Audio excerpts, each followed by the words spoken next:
한판 브리핑 시간입니다. 김수민 평론가 나오셨습니다. 안녕하십니까? 네, 안녕하세요. 네, 이게 좀 무거운 얘기를 할 수밖에 없네요. 네. 더불어민주당 이재명 대표가 경기지사 시절에 비서실장을 지냈던 전모 씨가 극단적 선택으로 세상을 떠났다는 소식이 전해졌지요. 네, 어제 오후 6시 45분쯤 성남시 수정구 자택에서 전 씨의 배우자가 고인을 발견했습니다. 현관문이 잠겨 119에 신고를 했고요. 구급 대원들이 문을 강제 개방을 해서 전 씨를 발견해 경찰에 인계를 했습니다. 이 대표 관련 의혹 5번째 사망자인 전 씨는 공무원 출신으로 이재명 대표가 초선 성남시장이던 2013년 성남시 비서실장으로 발탁이 됐습니다. 이 대표 재선 임기까지 성남시에서 수정구청장, 행정기획조정실장 등을 지냈고요. 2018년 이 대표가 경기도지사가 된 이후에 경기도 비서실장을 지냈고 2019년에는 경기주택도시공사 GH경영기획본부장으로 임명이 됐습니다. 그리고 지난해 12월 말에 퇴직을 했습니다. 그러니까 이게 성남FC 의혹과 관련해서 검찰 수사를 받은 것이다. 이게 알려졌고요. 검찰 수사와 이재명 대표를 언급한 유서 내용이 일부 알려졌다라고 전해졌어요. 네, 검찰은 전 씨를 지난해 12월 26일 한 차례 조사했고 그 밖에는 별도의 조사나 출석 요구는 없었다라고 밝혔습니다. 이재명 대표 구속영장의 전 씨는 네이버 대관 업무 담당자와 만나 이 대표의 의사를 전달하고 실무 협상 창구 역할을 했던 인물로 등장하기도 합니다. 네. 쌍방울 그룹 의혹 관련해서도 거론이 됐는데요. 이화영 전 경기부지사 공판 증인인 쌍방울 전 비서실장이 김성태 회장 모친상에 경기도지사 비서실장이 조문을 왔었다라고 증언을 했는데 유족 측은 이 일로 고인이 스트레스를 많이 받았다라고 밝히기도 했습니다. 또 고인의 유서 내용이 일부 전해지고 있는데요.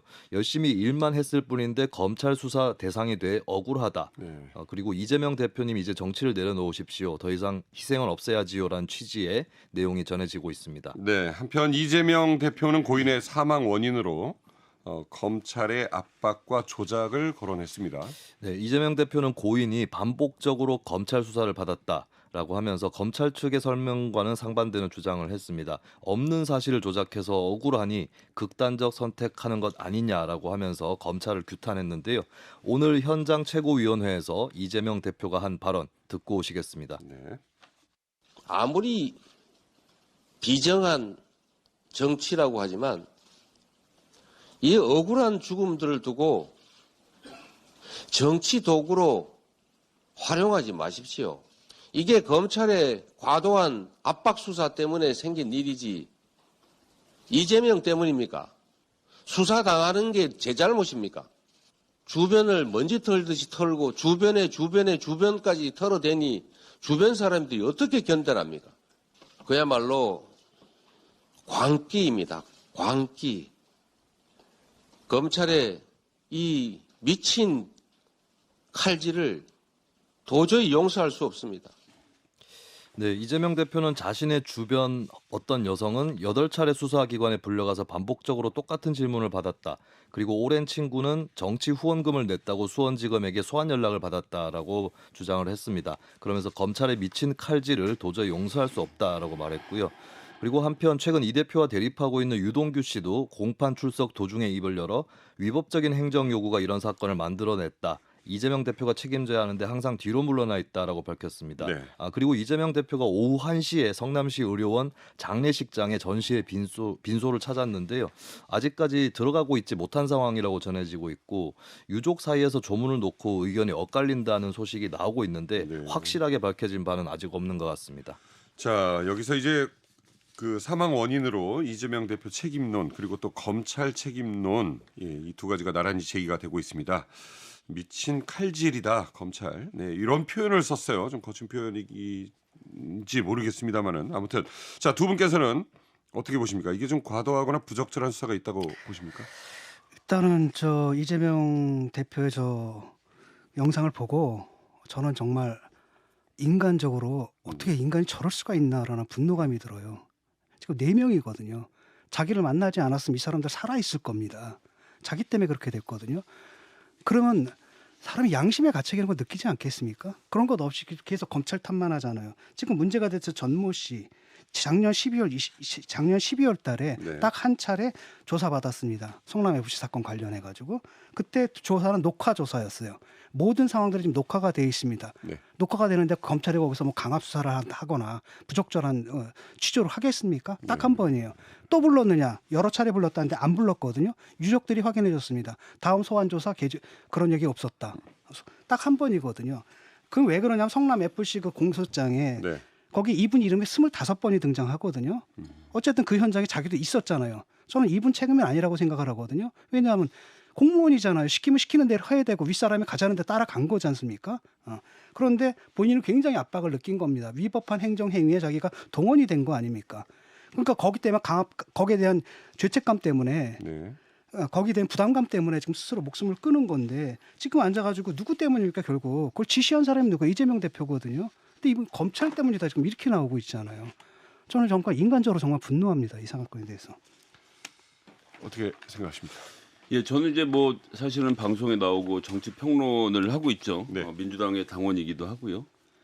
제가 정치 평론을 하는 이유는 우리나라 정치가 나갈 방향에 대해서 제 나름대로의 입장을 밝히고 뭐 여러 가지 팩트에 대해서 서로 반박하고 토론하고 이제 이런 것을 여러 프로그램 나가서 하는 것이고 한판 승부에서도 마찬가지인데요. 네. 이번에 이 전모 씨의 자살의 경우에는 사실관계가 확인된 게 없습니다. 유서가 6장이라는 것이 확인이 됐고요. 네. 지금 나왔다는 문화일보 단독 보도로 나왔던 내용도 지금 한겨레 신문의 이야기에 따르면 유족들은 유서 공개에 반대한 상황에서 주변인들의 전원으로만 확인되는 내용이다라고 하고 있어요. 그럼 6장에서 어떤 이야기가 실제로 나왔는지를 모르는데 제가 무슨 스포츠 캐스터도 아니고 정확하지 않은 내용을 가지고 지금 그러니까 흙탕물이 가라앉지 않은 상태에서 이런 그 민감한 주제에 대해서 논평을 한다. 저는 네. 글쎄 뭐 별 의미가 없다라고 생각합니다. 거기 보면 이제 이재명 대표님 정치를 내려놓으시어 더 이상 희생을 막아야 합니다라는 얘기가 나오거든요. 사실 우리가 계속 얘기했던 바잖아요, 이게. 왜냐하면 이 대표가 사실 이런 일이 벌어지면 자기가 책임을 지고 나서서 다른 사람 책임 없다. 내가 시키는 대로 했을 뿐이다. 이렇게 가야 되는 거예요. 근데 자기는 딱 빠지는 겁니다. 그럼 황당해지거든요. 밑에 사람들은 시키는 대로 하는 사람들은 그 책임을 자기가 뒤집어 쓰게 되는 거예요. 그것 때문에 4분이 지금 목숨을 끊었습니다. 최측근이나 3사람 지금 감옥에 들어가서 입 닫고 있단 말이죠. 근데 이런 애먼 사람들은 어떻게 되는 겁니까? 이런 사람이 앞으로도 계속 나올 수가 있는 거예요. 네, 진 작가님 말씀이 이제 문화일보의 단독 보도에 따른 내용이고요. 한겨레 신문 뒷구절을 다시 읽어드리면 유족들이 유서 공개 반대한 상황에서 주변인들 전원으로만 확인되는 내용이고 전체 유서 분량을 염두에 둘 때 해당 문과가 어떤 맥락에서 등장하는지에 따라 그 의미도 달라질 여지가 큰 상태이기 때문에 예, 지금은 저는 그러니까 이런 다른 사람의 비극적인 자살을 가지고 정치권이 나서서 뭐 검찰이 틀렸네, 이재명이 틀렸네라고 논의하는 자체가 네. 좀 언론들도 마찬가지고 단독 보도를 쏟아내면서 클릭질에 열광할 때가 아니고 잠시 좀 한숨 고르고 이야기를 하는 것이 정상적이지 않겠나 생각합니다. 4번째입니다. 지금 4번째. 이거 여기서 또 멈추지 않으면 5번째, 6번째가 나올 수도 있어요. 이 상황이. 이거 계속 가야 됩니까? 네. 자, 이어서 민주당 상황 조금 더 들여다보겠습니다. 차기 원내대표 선거가 다가오던 가운데 유력 주자로 분류되던 전해철 의원이 불출마를 선언을 했습니다. 네, 3선 의원이자 문재인 전 대통령의 대표적 측근으로 꼽혔고 비명계로 분류되는 전해철 의원은 처음부터 제가 하고자 했다는 것보다도 주의 권유가 있었던 것이라면서 네. 굳이 원내대표를 하지 않아도 역할할 게 있다고 생각한다라고 말했습니다. 또 기존에 뛰고 있던 사람들이 잘 할 수 있게 해주고 싶다고 밝히면서 다만 일종의 사전 단일화 성격의 불출마 결정은 아니라고 밝혔고요. 현재 민주당에서는 이미 3선의 박광온, 이원욱, 홍익표 의원 등이 당내 민심 확보에 나선 것으로 전해지고 있고 4선의 안규백, 3선 윤관석, 재선 김두관 의원 등이 네. 출마를 고려 중인 것으로 알려졌습니다. 그런가 하면 민주당 일부 의원들이 다녀온 베트남 워크숍 이야기가 약간 논란이 되고 있어요. 관광성 뭐 일정이다. 뭐 인원도 알려진 것보다 좀 많다. 뭐 이런 논란이 좀 있어요? 네, 그렇습니다. 당내 최대 전현직 의원 모임인 더미래 소속 의원들이 베트남에 다녀온 적이 있죠. 주간조선이 워크숍 실상에 대해서 단독으로 보도를 했는데요. 당초 20여 명이 2박 3일간 일정을 소화했다고 알려졌지만 유은혜 전 교육부 장관, 박수현 전 국민소통 수석 비서관 등 문재인 정부 인사들을 포함해서 30여 명이 다녀왔다라고 주간조선이 명단을 공개했습니다. 네. 또 2박 3일 3일 일정으로 알려졌지만 이게 3박 4일로 3월 2일에 출국해서 5일 귀국했다라는 것도 보도 내용에 포함됐습니다. 아무튼 세부 일정이나 참가자들 동선이 있을 거 아닙니까? 네, 보도에 따르면 이들이 묵은 호텔은 중심지에서 동떨어져 있어서 정치인들이 예전에 많이 숙박하는 곳도 아니고 해서 이제 현지 교민은 이 사람들이 숨고 싶었구나라는 생각이 들었다라고 말했다고 하고요. 현지 동선을 추적한 주간조선은 기사에서 이들의 일정을 짚으면서 크루즈 관광, 마사지숍 방문 등을 했다고 밝혔고 또 3월 3일 워크숍 장소는 적어도 호텔 내부는 아니었던 것으로 보인다. 또 3일과 4일 저녁 8시 이후부터 토론을 시작했는지는 알 수 없다라고 기술을 했습니다. 더 미래대표 강훈식 의원 측은 주간조선에 주말이라서 하롱베이를 다녀온 것 4-5명만 따로 개인적으로 발 마사지를 다녀온 것으로 확인됐다라고 밝혔습니다. 네. 자, 두 분께 좀 여쭤보겠습니다. 전해철 의원 불출마로 민주당 차기 원내대표 경선 판도 좀 변화가 있을까요? 원래는 그 비명계에서 그 단일화를 위해 가지고 전해철 의원이 이제 불출마한 거다 이런 해석이 있었는데 그게 네네네. 이제 본인은 아니라고 하지만 진짜 아닌지는 모르겠죠. 바로 이제 그 부분일 것 같아요. 이재명 체제가 있고 친명계가 있고 그다음에 그 적어도 그럼 원내대표 정도는 비명계가 있어야 통합이 되는 거 아니냐 이른바 네. 화합이 되는 게 아니냐 이런 얘기가 있는데 과연 그렇게 될지 좀 지켜봐야 될 것 같고요. 민주당 사정 우리 김성회 소장이 더 잘하실 것 같으니까 해설 부탁합니다. 예, 이게 사실 이제 전해철 의원이 대표적인 반명계 인사죠. 사실 이재명 그 대표하고는 옛날에 경기도지사 선거 시절에 굉장히 세게 붙어서 지지자들끼리의 그 당시부터 시작해서 굉장히 격렬했었거든요. 사이가 안 좋았던 계기가 되기도 해서 이분이 출마해서 말 그대로 이제 반명 대 친명의 원내대표 선거 구도로 가면 말 그대로 멱살을 잡는 것이 만들어졌을 텐데 그런 점에서 본인이 한 발 물러서신 것은 분위기를 굉장히 부드럽게 만드는 데는 도움을 네. 줬다라고 생각을 하고 이재명 대표가 고민이 깊을 겁니다. 이 원내대표를 계속 친명계를 유지하려고 노력을 해볼 것인지 네. 아니면 약간 제3지대라는 게 있거든요. 네. 정당에도 딱 정확히 이재명 대표하고 친한 것도 아니고 안 친한 것도 그렇죠. 아닌데 그냥 리더십이 좋은 분이 중간에서 적절하게 하는 이런 형태 네. 서로 이제 화합할 수 있는 형태를 분명히 생각해 볼 수 있기 때문에 네. 친명계 쪽에서 강성 친명계를 내밀고 선거를 치를지 아니면 일단 전해철 의원 쪽은 던지지 않았습니까? 난 안 한다. 그러게요. 그럼 이제 친명계 쪽에서도 고민이 깊어지겠죠. 그래서 여기서 타협이 좀 이루어진다면 당내 내분이 좀 내홍이 좀 잦아드는 계기가 되지 않을까라는 점에서 좀 주목해 보고 있습니다. 삼지대는 예를 들면 혹시 근데 제가 이름을 구체적으로 거론하긴 좀 그래서요. 박광욱, 이원욱, 홍익표 의원 중에서 있겠죠. 뭐. 알겠습니다. 자, 베트남 워크숍 얘기가 있는데 사실 뭐 그러니까 이게 뭐 이런 얘기는 지금 한 1000번째 들어본 얘기 같아요. 뭐 여기저기서. 근데 어떻게 보십니까?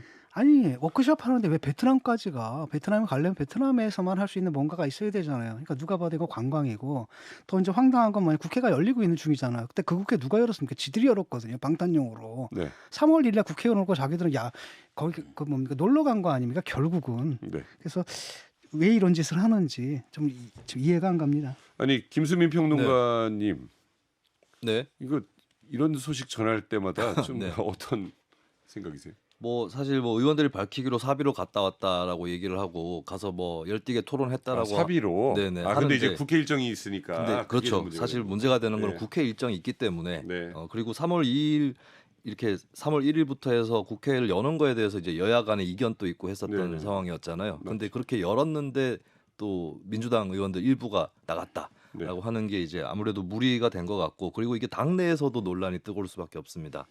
예, 친문계라고 할 수 있는 의원들이 다녀온 것인데 물론 이들 의원들은 이재명 대표 체포동의안에 대해서 열띠게 토론했다라고도 하는데 그것을 왜 그러면 같이 국내에서 뭐 왜 사법 리스크에 그걸 방어하지 왜 않고 왜 베트남까지 가? 밖으로 나가는가 좀 그 이해가 얘기가 안 나오는 거죠.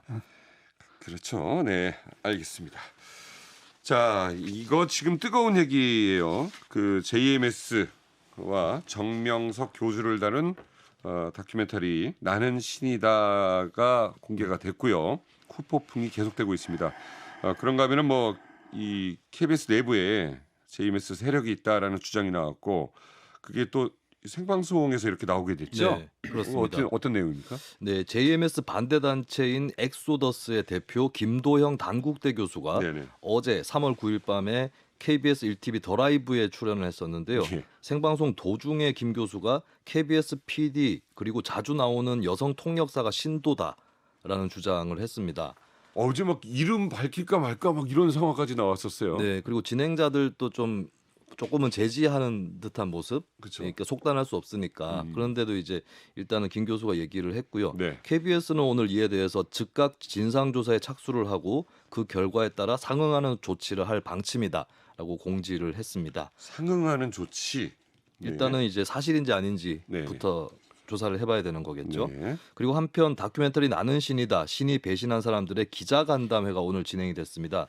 조성현 PD는 제작 동기를 설명하면서 자신의 주변에도 사이비 종교의 피해자가 있었다라고 밝히기도 했는데요.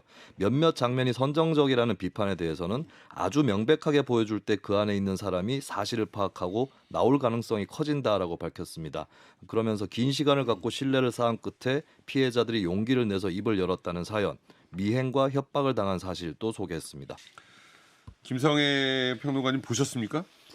나는 전 시민이다? 보려고 그랬는데 네. 볼까 말까 사실 볼까 말까 고민하고 있었는데 주변에 가까운 후배들 중에서 본 사람이 선배 그거는 포르노예요. 볼 필요 없어요라고 딱 잘라 말해서 그러니까 사실관계를 전하기보다는 너무 선정적이라는 느낌을 자기는 받았다면서 보지 않을 것을 저한테 권해서 전 보진 않았고요. 근데 이 JMS가 관련돼서는 그 전부터 이야기를 또 많이 듣고 있었고 저도 이제 기독교인이기도 해서 뭐 관련된 얘기는 쭉 듣고 있었기 네. 때문에 근데 이 문제는 좀 많이 살펴볼 점이 있는 것 같습니다. 이 더 라이브 프로그램 제가 사실은 예. 거기 어제 출연했었어요. 앞 코너에 어. 저랑 천하람 그 떨어진 네네, 후보가 네, 먼저 맞아요. 출연하고 맞아요. 김도영 교수가 그 바로 뒤에 출연하셔서 이런 일이 생겼던 건데 근데 그럼 KBS에서 어떤 조치를 취해야 되는지도 사실 문제입니다. 저도 그러니까 이게 좀 궁금한데요. 그러니까요. 이게 이 사람 노동자잖아요. 그러니까 이 사람이 JMS의 신자가 PD에 있다고 하더라도 그 사람이 JMS의 교리를 가지고 프로그램을 제작했다는 거는 징계의 대상이겠지만 뭐 아니면 거기 뭐 범죄에 동참을 했다든가. 그렇죠. 근데 그 사람이 JMS 신도인 것으로 그럼 KBS PD는 하지 말아야 되나? 어디까지 우리가 이걸 허용해야 되는지 물론 아주 신중하게 접근해야 되는 문제라고 생각하고 어제 김도영 교수의 말에 또 한편 동의가 되는 것이 외국인 피해 여성들의 통역을 담당했던 통역사가 계속 KBS에 얼굴을 비쳤다라고 하는 거 아닙니까? 그래서 외국인들이 볼 때 이 사람 KBS에 나오는 사람이니까 믿어서 마음을 열고 접근하는 문제가 있었기 때문에 이런 걸 단속해야 된다는 지점은 또 김도영 교수의 주장에 또 동의가 되기도 해서 네네. 이 문제는 좀 흥분을 가라앉히고 냉정하게 KBS가 잘 접근해서 풀었으면 좋겠습니다. 그 사실 뭐 우리 헌법에서 신앙의 자유를 보장하거든요. 네. 누구를 믿든 예를 들어 뭐 하나님을 믿든 피터님을 믿든 아니면 도널드 다크를 신으로 섬기든 거는 우리가 상관할 바는 아닌데 네. 이 구체적인 피해가 있지 않습니까? 가해자와 피해자가 있고 난 대부분의 신도들은 대부분 피해자고 사실은 자기들이 가해를 한다 네네네. 할지라도 그 의식 자체도 못하는 상태에서 이루어지는 거거든요. 네네. 이런데 그 직업 활동까지 가서 색출을 하고 뽑아내고 네. 사실 그 사실만 가지고 저 직장에서 쫓아낸다라든지 이런 것들은 저는 네. 그 제가 갖고 있는 자유주의 원칙에 어긋나는 것 같아요. 진중- 구체적으로 뭐 그 직장을 갖다 포교의 활동의 장으로 오용을 했다라든지 아. 이런 사례가 있다면 거기에 대한 문책은 할 수 있지만은 그가 그동안 그렇죠. 했던 거에 영향을 미쳤느냐. 예, 근데 이게 뭐 또 무슨 그 엄청난 무슨 네. 암세포나 되는 것처럼 막 해가지고 당장 도려내지 않으면 전체가 썩을 것 같은 어떤 네네네. 공포심을 주입해가지고 이 공포심이 쓸데없는 폭력성으로 나타날 수가 있거든요. 그래서 거기까지는 가지 않았으면 좋겠어요.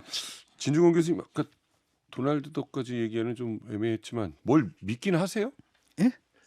아니 뭐 저도 저 자신을 믿죠. 뭘 믿고 그렇게 세게 하시는지 항상 궁금했습니다. 네, 알겠습니다. 자, 그런가 하면은 대통령실이 KBS 수신료에 대한 여론 수렴 절차에 돌입했다.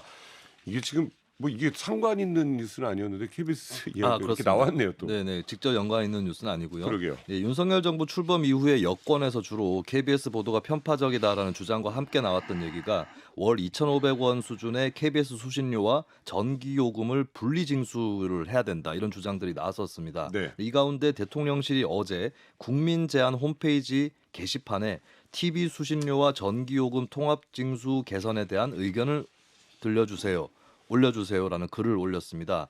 그래서 이제 대통령실 접수 국민 제안 중에 국민 토론에 올라온 두 번째 의제가 됐는데요. 네. 대통령실은 이 게시글에서 전기요금과 함께 부과되는 현행 징수 방식은 시대에 맞지 않고 시청자 선택권을 제한하는 불합리한 제도라는 목소리도 커지고 있다. 네. 이런 설명을 했습니다. 이에 대해 KBS는 오늘 수신료 납부 회피로 이어질 수 있는 분리징수 논의는 공영방송에 대한 심각한 재정적 압박이다. 네. 공영방송 제도 자체의 존폐와도 직결될 수 있는 것이라면서 신중한 논의를 당부했습니다. 그러니까 원래 이거 수신료 인상을 오히려 얘기를 매년 해오고 있었는데 오히려 이걸 네. 분리하겠다니까 지금 시끌시끌한 상황이 됐어요. 저 많은 분들이 궁금해하시는데 오늘 박정호 앵커께서 휴가를 가셨습니다. 저는 개그맨 남희석입니다. 자, 수신료 제도 폐지한다, 존치한다. 김성애 평론가님 어떻게 생각하십니까? 이제 KBS에 대해서 언급한다는 것은 사실 정치인들한테 제일 위험한 일 중에 하나죠. 그러니까 이제 여러 가지 개혁을 해야 되는 과제 중에서 언론 개혁에 관련된 거기 과제들은 추전 중인 것 같아. 예. 아니 언론 이 개혁에 관련된 과제들은 굉장히 말하기 난감한 지점이 있습니다. 네, 그래서 네, 네. 제대로 이루어지지 않는 지점도 분명히 있고요. 네.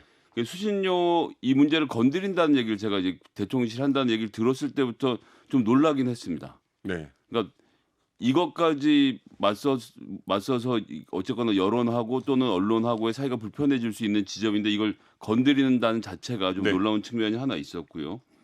근데 전 수신료 문제보다 먼저 다뤄야 되는 게 있다라고 생각하는데 네. 우리나라의 공영방송이 가지고 있는 문제는 공영방송인데 사실상 정권이 바뀔 때마다 그 정권의 입김을 강하게 작용을 받으면서 예. 움직여왔던 것이 또 현존한 사실이지 않습니까? 정현주 사장 때부터 예, 뭐 이제 계속 심한 경우에 그렇게 막 억지로 내보냈다 나중에 이제 그 예. 소송에서 다 뒤집어지는 경우도 저희가 맞아요. 봤고요. 그리고 노조들과 막 갈등이 엄청나게 심하게 일어나는 과정들을 봤는데 네. 그럼 사실 공영방송을 국민과 시민의 품으로 돌려주는 절차적인 문제를 먼저 즉 이사진 구성부터 정치권의 입김을 빼는 일을 했어야 네. 되는데 이거 사실 민주당이 여당일 때 국회에 힘 가지고 있을 때 대통령이 문재인 대통령일 때 해결했어야 되는 과제라고 생각하거든요. 늘 근데 그러잖아요, 서로가. 예. 근데 그때는 할 생각이 있었다라고 말은 했지만 결국 못 하고 당연하죠. 이제 정권이 바뀌고 나서 민주당이 지금 추진하고 있는 과제인데 그러니까 또 민주당도 너무 속이 뻔한 거 아니냐로 말은 하고 있지만 저는 대통령실에서 이제 수신료 문제까지 건드릴 만큼 정말 언론 개혁에 대해서 입장이 있다라고 한다면 네. 공영방송을 시민에게 돌려주는 네. 그 이사진 구성부터 시작해서 관련된 법들을 개정하는 것에 네. 좀 같이 논의를 모아서 일단 그걸 먼저 독립시키고 그럼에도 불구하고 우리가 수신료를 그렇죠. 걷어야 되는지 여부는 그 다음에 논의하면 어떨까라는 생각입니다. 매번 대선 끝나고 나면 이 문제가 한 2년씩 이렇게 이어지고. 예. 이게 사실은 여기 합리적인 측면이 있거든요. 아니 뭐 수신료랑 왜 전기료 넣을 때 강제로 내게 만들어. 네. 뭐 이런 것들은 지적은 상당히 합리적인 측면이 있는데 독일 같은 경우에는 이제 수상기만 있으면은 강제로 걷거든. 네. 근데 그거 받아내는 게 굉장히 힘들어요. 그렇죠. 그래서 또 문 딱 열면은 TV 있습니까? 없습니다.